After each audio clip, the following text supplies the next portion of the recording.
Y mientras pensaba en lo inhóspito de aquel terreno, en esa sensación de estar lejos de todo, fue entonces cuando algo ocurrió. El papá de mi amigo detuvo el auto sin previo aviso,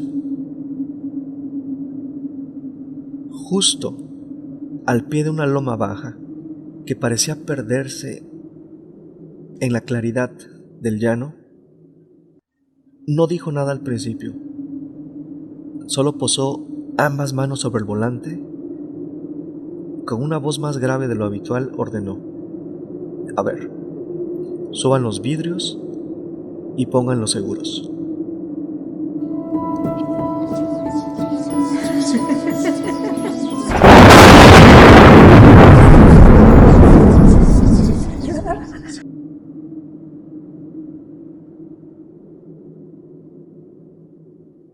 En mi adolescencia yo era nadador, y uno de esos fines de semana viajamos a la capital del estado para competir. La organización había rentado un autobús para todo el equipo, y según el itinerario regresaríamos hasta las 6 de la tarde de ese domingo. El problema era que ese mismo día, a las 5 de ese mismo domingo, se celebraba mi fiesta de fin de cursos. Mi última competencia había sido a las 11 de la mañana, así que el horario simplemente no me favorecía. El trayecto de la capital a mi ciudad tomaba 3 horas. La única opción era encontrar quien pudiera llevarme de regreso por ride. Para mi fortuna, el papá de un compañero que también había terminado temprano sus competencias aceptó llevarme. Aquello para mí fue una oportunidad perfecta que no desaproveché. Recuerdo que salimos de la capital alrededor del mediodía, justo a tiempo para que mis planes funcionaran. Íbamos 6 en el auto. El papá de mi amigo al volante, mi amigo en el asiento del copiloto, y en la parte de atrás viajábamos 4 más. Parecía un viaje sencillo, casi rutinario. Antes de dejar la ciudad atrás, el papá de mi amigo nos advirtió que no tomaría la autopista habitual. Él conocía rutas alternas que corrían paralelas al camino principal, atravesando rancherías, tierras de cultivo y largos tramos del llano. Es más corto, nos dijo. Y aunque ninguno de nosotros conocíamos esos atajos, confiamos en él. El primer tramo transcurrió sin incidentes. Pasamos por pequeños pueblos, por sembradíos recién regados, por carreteras angostas bordeadas de mezquites. Dentro del auto, el ambiente era tranquilo. Unos conversaban, otro dormía, y yo apoyado contra la ventana. Dejaba que mis pensamientos vagaran sin rumbo. 1 hora después, el paisaje cambió. Dejamos atrás los últimos signos de población y nos internamos en el llano abierto. Esa extensión interminable donde la tierra y el cielo parecen tocarse.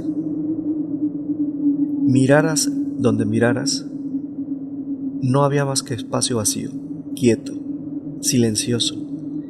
Y mientras pensaba en lo inhóspito de aquel terreno, en esa sensación de estar lejos de todo, fue entonces cuando algo ocurrió.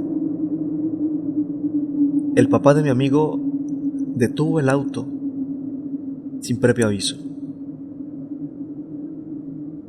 Justo al pie de una loma baja que parecía perderse en la claridad del llano, no dijo nada al principio. Solo posó ambas manos sobre el volante. Con una voz más grave de lo habitual ordenó: a ver, suban los vidrios y pongan los seguros. El tono no admitía dudas. Era una instrucción. Todos obedecimos casi al mismo tiempo. El chasquido de los seguros pareció romper el silencio de ese mediodía iluminado pero silencioso. Mi amigo volteó a ver a su papá buscando respuestas, pero él permaneció mirando al frente, entrecerrando los ojos. Vean allá, nos dijo, levantando apenas la barbilla, hacia enfrente del camino. En la cima de esa loma, esos son chaneques. Yo, que iba justo detrás del copiloto, tuve que inclinarme entre los asientos para poder ver. La luz era intensa, nada se movía, pero el papá señaló con un dedo fijo, como quien apunta a un animal que está cazando. Entonces los vi. De un costado, de una loma que estábamos por subir, brotaba un venero delgado que cruzaba el camino y formaba una pequeña balsa al otro lado. En el llano seco, ese punto de agua parecía casi un accidente, un pequeño oasis, pero eso no fue lo que nos puso alerta. Eran los niños. Alrededor y dentro de la poza jugaban muchos niños pequeños, de 3 a 5 años. Corrían, chapoteaban. A la distancia se distinguían bien. Todos muy blancos, de cabello claro y demasiado pequeños para estar solos en un sitio así. No se veía una casa, una cerca, un adulto, nada que explicara su presencia. La escena era tan precisa como absurda. El papá de mi amigo observó un momento, tenso y en silencio. Sin quitar la vista de la loma, luego dijo: vamos a pasar. No los miren, no les hablen, no les hagan señas. Nos acomodamos en silencio. El auto comenzó a avanzar despacio. A medida que nos acercábamos, los niños empezaron a notar nuestra presencia. Uno se detuvo, otro volteó, luego todos. Se apartaron del camino de forma casi simultánea, dejando una franja despejada para que el auto pasara. El papá de mi amigo siguió mirando al frente. Yo no. Yo me incliné un poco y los observé.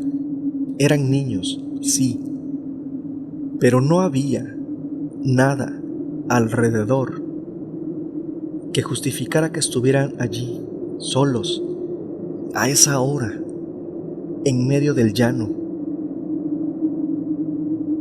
Su ruido de juego desapareció en cuanto nos acercamos. Ninguno habló, ninguno sonrió.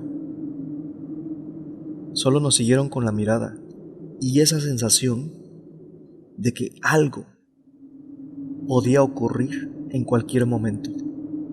El auto pasó lento por la orilla de la poza, entre ellos. Algo en el ambiente se había detenido. Todos esos ojos sobre nosotros, en completo silencio.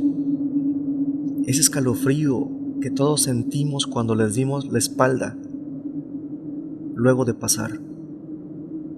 Cuando nos alejamos unos metros, el papá de mi amigo aceleró de forma prudente hasta alcanzar la cuesta de bajada de la loma. Fue justo hoy cuando todos sentimos lo mismo,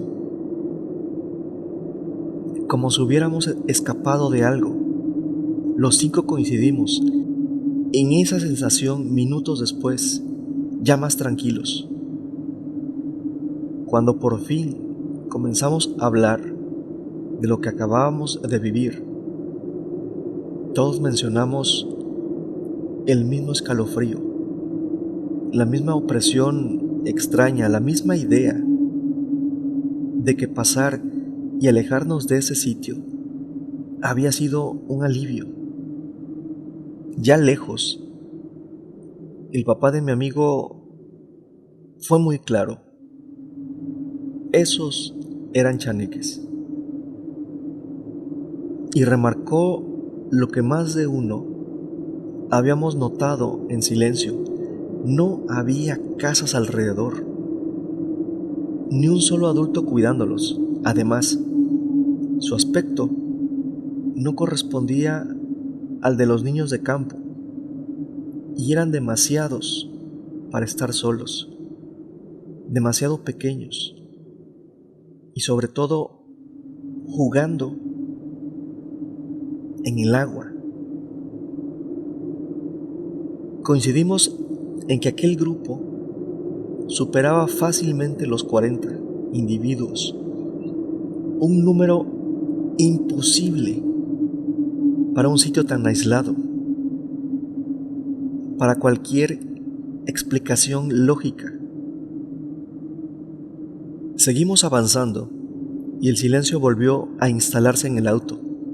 Cada quien se hundió en sus propios pensamientos, mientras el llano pasaba interminablemente frente a nosotros. 1 hora después, aparecieron las primeras casas dispersas de un pequeño poblado. Junto al camino, una tienda humilde, de esas de pueblo con sombra de lámina y un refrigerador viejo que zumbaba desde dentro. Nos ofreció un respiro. El papá de mi amigo estacionó su auto y dijo: a ver, bájense, les voy a invitar algo para el susto. Entramos a la tienda mientras él se acercaba con el tendero, con esa urgencia silenciosa de quien necesita compartir lo que lo inquieta. Lo escuché decir: en la loma de la Poza, vimos chaneques. El tendero hizo una pausa sin levantar la vista, como si esa palabra activara un recuerdo en él. Luego respondió: ¿de día? Eso no es común. De noche, ese camino es muy riesgoso, más si vas caminando y solo. ¿Y qué les hicieron?, le preguntó. El papá de mi amigo le relató lo ocurrido. El tendero se quedó pensativo. Nosotros nos salimos a la sombra de un árbol que estaba junto a comer lo que habíamos comprado, mientras ellos seguían conversando. Ya no escuchamos el resto, y sinceramente tampoco hacía falta. Habíamos tenido suficiente por un solo día. No volvimos a tocar el tema. Preferimos hablar de la competencia y de cosas de nadadores. El tiempo, creímos, ya nos permitiría procesar lo vivido. A la distancia, cuando esa experiencia regresa en forma de recuerdo, surgen en mí las preguntas. Preguntas que ya no buscan respuesta sino sentido. Con los años, comprendí que ciertos momentos no están hechos para ser entendidos, sino para marcar un límite, una frontera, una línea donde lo cotidiano se quiebra y asoma algo que no pertenece del todo a lo que consideramos nuestro mundo, nuestra realidad. Esa tarde en el llano se quedó suspendida en un lugar extraño dentro de mi memoria.